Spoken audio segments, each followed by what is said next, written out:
Pay close attention. This little boy lifts a large concrete mixer truck using only 2 fingers, shocking everyone present. The boy throws a bottle downward. The bottle suddenly disappears in midair, then falls again from above, repeating over and over. Jane doesn't believe it and casually throws a soda can down, but it never reappears. Another person even throws down a set of car keys. Are those the car keys? At this moment, Jane notices abnormal fluctuations on the nearby instruments. The last time this happened was when Thor came to Earth. Excited, she traces the source of the signal but is accidentally pulled into another space by a mysterious force. A giant stone catches her attention. Unable to resist, she reaches her hand into a crack glowing with red light. Suddenly, a mysterious substance pours into her body, and she collapses unconscious. More than 1,000 years ago, the leader of the Dark Elves, Malekith, used dark power to create a superweapon called the Ether, the same substance that has just entered Jane's body. After the 9 realms were born, Malekith planned to use the power of the Ether to plunge the universe back into darkness and rule everything. But during his plan, Thor's grandfather led an army to stop him. The Ether was taken by Asgard, and Malekith lost his power to resist. After that, the Ether was sealed in a place no one could reach. Back to the present. Because Thor previously destroyed the Bifrost, the 9 realms fell into chaos.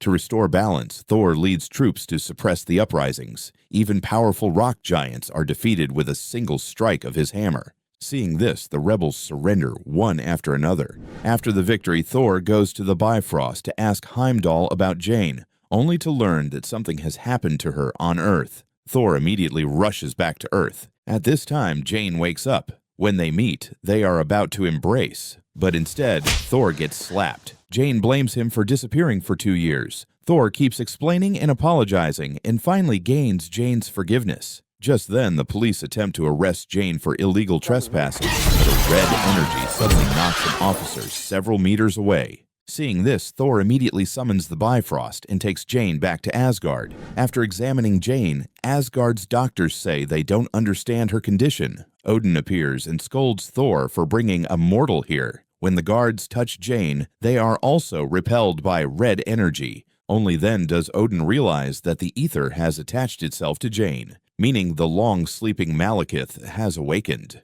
To avoid war, Odin decides to let Jane stay in Asgard for the time being. After awakening, Malekith plans to reclaim the Ether. He sends a curse warrior who pretends to be captured and infiltrates the dungeons of Asgard. Imprisoned there is also the god of mischief, Loki, who has been locked up by Odin since the Battle of New York. Once inside the dungeon, the Dark Soldier instantly transforms into a curse warrior, smashes the barrier with one punch, and releases the prisoners, but does not free Loki. However, Loki voluntarily tells him the location of the Ether.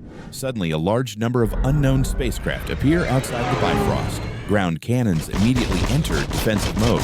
Heimdall activates the final protective shield, but the arriving curse warrior destroys the shield's core. One ship breaks through the defense and charges straight toward the palace. The Dark Elf army launches a full assault. Malekith crosses the battlefield and finds Queen Frigga and Jane.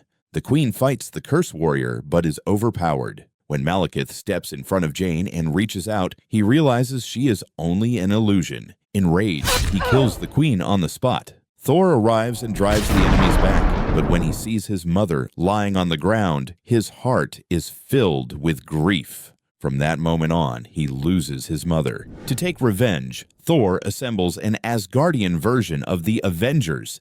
Because Asgard's protective shield has been destroyed, he fears the Dark Elves will attack again. He goes to Odin, hoping to get permission to take Jane as bait and strike first. Odin believes the plan is too risky and refuses. Thor then thinks of Loki. Only he knows how to leave Asgard. Regaining his freedom puts Loki in a great mood, and he talks non-stop along the way. To shut him up, Thor puts special restraints on him. Meanwhile, Heimdall distracts Odin. Under everyone's cover, Thor, Jane, and Loki board a dark elf ship. Thor randomly presses the controls and unexpectedly manages to start it. The three break through the gunfire and fly away. Thor pushes Loki out of the ship first, then jumps out himself while holding Jane. Loki pilots the ship through a tunnel and instantly arrives in the dark world. Malekith senses their arrival, and the two sides meet again soon after. Thor unlocks Loki's restraints, but in the next second, Loki suddenly stabs Thor. This sudden betrayal confuses Malekith. Loki cuts off one of Thor's restraints, pushes Jane in front of Malekith, and says he only wants to see Asgard destroyed. Malekith temporarily believes him and begins extracting the ether from Jane's body. When the ether completely leaves Jane, Thor suddenly calls out to Loki and releases lightning at the ether, but they underestimate its power. After the explosion, fragments of the ether float in the air, then reassemble under Malekith's control, allowing him to reclaim it. Malekith then turns and leaves. The Curse Warrior challenges Thor one-on-one.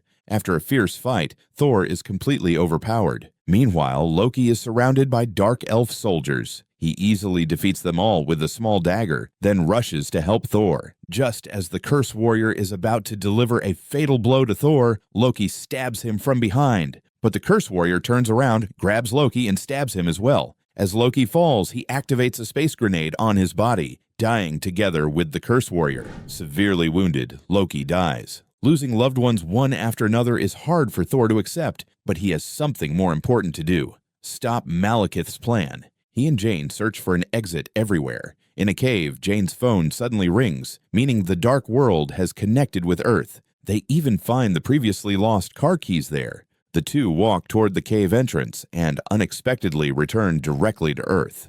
After reuniting with their companions, they discuss how to deal with Malekith. With the ether, Malekith only needs to wait for the 9 realms to align to release its power and plunge the world back into darkness. Fortunately, Dr. Eric calculates that the convergence point of the 9 realms is Greenwich. Malekith also arrives at the site. Just as he is about to cast his spell, Thor descends from the sky. The two immediately clash. As Malekith prepares to release the ether, Thor knocks him away with a hammer strike. Thor spins Mjolnir to unleash lightning, while on the other side, Darcy and the others set up the spatial transfer devices. The convergence is about to complete. After the Dark Elf soldiers enter the trap zone, Jane activates the device and teleports them to other spaces. Thor and Malekith fight across different dimensions, even ending up in a subway station at one point. Without his hammer, Thor can only take the subway back to Greenwich. The moment of convergence finally arrives, the opportunity Malekith has waited for over 1,000 years. He steps forward and releases the ether toward the sky,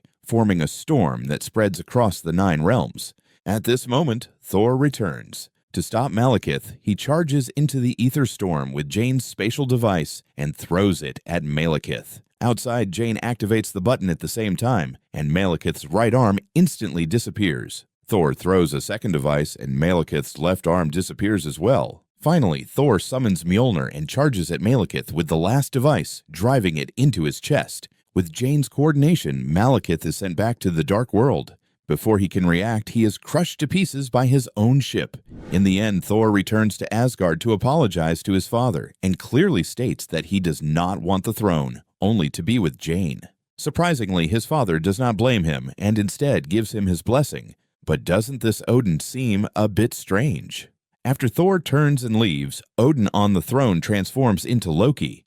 This guy even fooled his own people. Finally, Thor returns to Earth once more to find Jane, beginning a sweet life between a mortal and a god.